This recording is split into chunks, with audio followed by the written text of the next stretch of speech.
Welcome to your YouTube channel MSG tutorial. आज हम करेंगे क्लास 10 की वर्कशीट नंबर 32। ये आई हमारे चैप्टर 3 धातु एवं अधातु से। सबसे पहले हम ये समझते हैं प्यारे बच्चों कि धातु क्या होते हैं और अधातु क्या होते हैं। जनरली क्या होता है, हमारे जो तत्व होते हैं उनको हम दो तरह की कैटेगरी में डिवाइड करते हैं। एक होती है धातु और दूसरी होती है अधातु। धातु और अधातु तत्वों के भौतिक गुणधर्म और रासायनिक गुणधर्म के आधार पर उनको डिसाइड किया जाता है। धातु के उदाहरण हैं जैसे कि सोना, चांदी, एल्युमिनियम, कॉपर, सिल्वर, ये सभी हमारे क्या है तो आयरन धातु के उदाहरण हैं। अधातु के उदाहरण हैं नाइट्रोजन, ऑक्सीजन, कार्बन, ये सभी हमारे क्या हैं अधातु के उदाहरण हैं। सबसे पहले हम बात करते हैं धातुओं की और अधातुओं की भौतिक गुणधर्म की। सबसे पहला जो भौतिक गुणधर्म होता है वो होता है आघात वर्ध्यता। आघात वर्ध्यता का मतलब है कि धातु को हम पीट कर पतली चादर के रूप में बदल सकते हैं, जबकि जो हमारे अधातु होते हैं उनके अंदर ये गुण नहीं पाया जाता है। अगर हम अधातु पे चोट मारते हैं तो वो टूट जाते हैं। जैसे कि ईंट एक अधातु है, पत्थर है, उसको हम मारते हैं तो बिखर जाता है। जबकि जैसे लोहा है, उसको अगर हम पीटते हैं तो उसको हम लंबी सी चादर बना सकते हैं। जैसे कि आपके दरवाजे होते हैं, आपने पार्टियों में जाते हैं तो वहाँ पे आप चांदी की परत देखते हैं, बर्फियों पे हम लगाते हैं, तो ये क्या है धातु के आघातवर्धक गुण के कारण होता है। दूसरा गुण है इनके अंदर तन्यता। तन्यता का मतलब होता है कि धातु को कुछ धातु ऐसे होती है जिनको हम खींच कर लंबी तार में परिवर्तित कर सकते हैं। जैसे कि सोना हो गया, चांदी हो गया, कॉपर हो गया या आयरन हो गया, इन सब की तारें आपने मार्केट में देखी होंगी। ठीक है, जनरली हम जो विद्युत के लिए यूज करते हैं वो हम कॉपर की यूज करते हैं, तांबे की यूज करते हैं, चांदी की हम यूज नहीं करते हैं क्योंकि चांदी हमारे लिए कॉस्टली होता है। लेकिन अगर हम तन्यता की बात करते हैं तो सोना और चांदी दो ऐसी धातु है जिनके अंदर तन्यता सबसे ज्यादा पाई जाती है, जबकि जो हमारी अधातु है उनके अंदर ये तन्यता का गुण नहीं पाया जाता है। हम अधातु को खींचकर तार में नहीं बदल सकते हैं। तीसरा भौतिक गुणधर्म होता है इनके अंदर कठोरता। जितनी भी धातु है सामान्यतः वो सभी क्या होती हैं, हमें कठोर अवस्था में पाई जाती हैं, सिवाय मरकरी को छोड़ के। मरकरी एक ऐसी धातु है जो हमें तरल अवस्था में मतलब द्रव अवस्था में पाई जाती है कमरे के तापमान पर। अधातु हमारी जो होती हैं सामान्यतः ये सभी क्या होती हैं, हमारी द्रव या गैस अवस्था में पाई जाती हैं।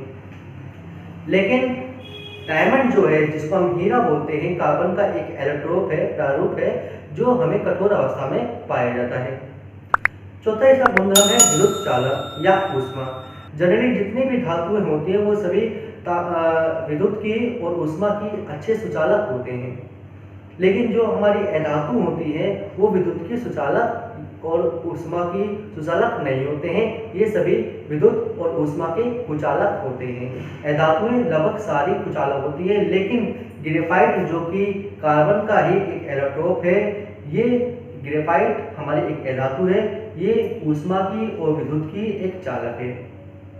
तो प्यारे बच्चों ये तो होगी इनकी भौतिक गुणधर्म। अब हम बात करते हैं इनके रासायनिक गुणधर्म की।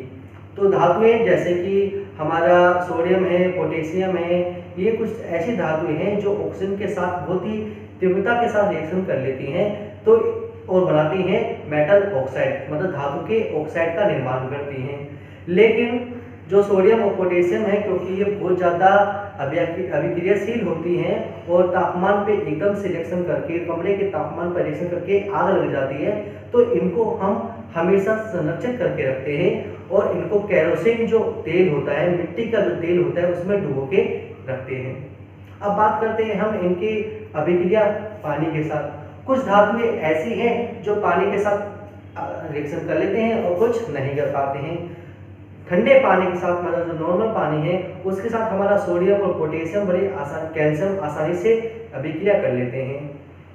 लेकिन सिल्वर आयरन हो गया, हमारा एल्युमिनियम हो गया, ये कुछ धातुएं ऐसी हैं जो ठंडे पानी के साथ अभिक्रिया नहीं करती हैं। इनको अभिक्रिया करने के लिए गर्म पानी की आवश्यकता होती है।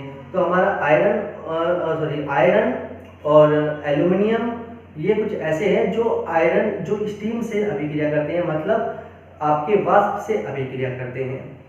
कुछ धातु हमारी ऐसी भी हैं जैसे कि मैग्नीशियम जो गर्म पानी से अभिक्रिया करती हैं। अब आते हैं बच्चों हम आज की वर्कशीट में दिए गए क्वेश्चंस पे। तो हमारा पहला क्वेश्चन है, ऐसी धातु का नाम बताइए जो कमरे के ताप पर द्रव होती हैं। तो कमरे के ताप पर जो द्रव होती हैं वो होती है पारा। पारा एक हमारी ऐसी धातु है जिसको हम मरकरी के नाम से जानते हैं, जो कमरे के तापमान पर द्रव अवस्था में पाई जाती है। सेकंड प्रश्न है हमारा, आघातवर्तीय तथा तन्य का अर्थ बताइए। तो आघातवर्तीय का मतलब है कुछ धातुओं को पीट कर पतली चादर के रूप में परिवर्तित किया जा सकता है। धातुओं की इसी गुणधर्म को आघातवर्तीय कहते हैं। सेकंड पार्ट पूछा गया था तन्य। तो धातुओं के वो गुणधर्म जिसमें हमको खींचकर एक लंबी तार में परिवर्तित कर सकते हैं, उसकी इस गुणधर्म को हम तन्यता कहते हैं। दोस्तों अब हम करते हैं क्वेश्चन नंबर 3।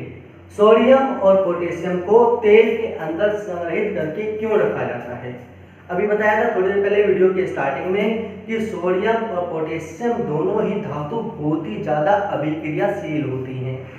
क्योंकि ये बहुत ही ज्यादा अभिक्रियाशील होती हैं, तो ये अगर हम बाहर रखेंगे तो ये आकस्मिक क्या है, वायु में जो ऑक्सीजन प्रेजेंट है उससे रिएक्शन कर लेंगी और आग लग जाएगी इनके अंदर। तो ऐसी आग ना लगे इसलिए हम इसको तेल के अंदर डुबो के रखते हैं। कौन सा तेल होता है, केरोसिन तेल होता है, इसको ध्यान रखेंगे। तो सोडियम और पोटेशियम को वायु में आकस्मिक और पोटेशियम वायु में आकस्मिक आग पकड़ लेते हैं। यहाँ पे किया है, सॉरी गलती हो गई है। सोडियम और पोटेशियम वायु में आकस्मिक आग पकड़ लेते हैं, जिसे रोकने के लिए इन्हें केरोसिन तेल में डुबोकर रखा जाता है। आइए अब हम करते हैं क्वेश्चन नंबर 4। और इस वर्कशीट का ये लास्ट गुणधर्म था धातु के लिए, क्या है, उभयधर्मी ऑक्साइड। बेटा उभयधर्मी ऑक्साइड वो ऑक्साइड होते हैं जो अम्ल और क्षार दोनों से ही अभिक्रिया कर लेते हैं और अपनी प्रकृति को दिखाते हैं। ऐसे ऑक्साइड को हम उभयधर्मी ऑक्साइड कहते हैं। तो वो धातु ऑक्साइड जो अम्ल तथा क्षार दोनों से अभिक्रिया करते हैं और लवण और जल उत्पन्न करते हैं, ऐसे धातु ऑक्साइड को हम उभयधर्मी ऑक्साइड कहते हैं। एग्जाम में सबसे ज्यादा बार पूछे जाने वाला क्वेश्चन है उभयधर्मी। दो एग्जाम्पल है जिंक और एल्यूमिनियम। जिंक का ऑक्साइड और एल्यूमिनियम का ऑक्साइड, दो ये ऐसे ऑक्साइड है जो उभयधर्मी कहलाते हैं, क्योंकि ये क्षार और लवण, क्षार और अम्ल दोनों से ही अभिक्रिया कर लेते हैं।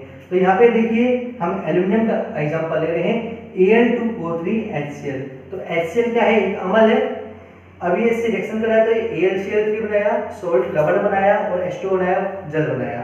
तो आपको पता है जब आपका अम्ल क्षार से अभिक्रिया करता है तभी लवण और जल बनता है। अब लवण और जल बन रहा है, ये अम्ल है तो ये क्या है, यहाँ पे क्षार है, तो इसलिए मैं लिखा क्षारीय प्रकृति। तो यहाँ पे Al2O3 एल्यूमिनियम ऑक्साइड क्षार की तरह बिहेव करता है। दूसरा है Al2O3 रिएक्शन कर रहा है बेस के साथ, NaOH के साथ। रिएक्शन इसने क्या बनाया, सोडियम एल्यूमिनेट बनाया, NaAlO2 प्लस H2O। ये हमारा लवण है, ये हमारा क्षार है, तो ये क्या है, अम्ल है। तो यहाँ पे कैसे प्रकृति दिखा रहा है, अम्लीय दिखा रहा है। तो आप देख रहे होंगे कि दोनों में Al2O3 है। इस वाले केस में ये क्षारीय प्रकृति को दिखा रहा है और इस वाले में ये अम्लीय प्रकृति को दिखा रहा है। इसलिए ऐसे ऑक्साइड को हम क्या बोलते हैं, उभयधर्मी ऑक्साइड बोलते हैं। प्यारे बच्चों, अगर आपको ये वीडियो पसंद आई हो तो आप इसको लाइक, शेयर एंड सब्सक्राइब करना ना भूलें। हमारी लेटेस्ट वीडियो की नोटिफिकेशन को पाने के लिए राइट हैंड साइड में सब्सक्राइब के बेल आइकन होता है, उसको जरूर प्रेस करें। अपने दोस्तों की मदद जरूर करें। इस वीडियो को ज़्यादा से ज़्यादा हर एक ग्रुप में शेयर करें, इस वीडियो को वायरल करें, जिससे आपकी ये जो वीडियो है आपके हर दोस्त तक पहुँचे और सभी इस वीडियो का लाभ उठा सकें। धन्यवाद बच्चों।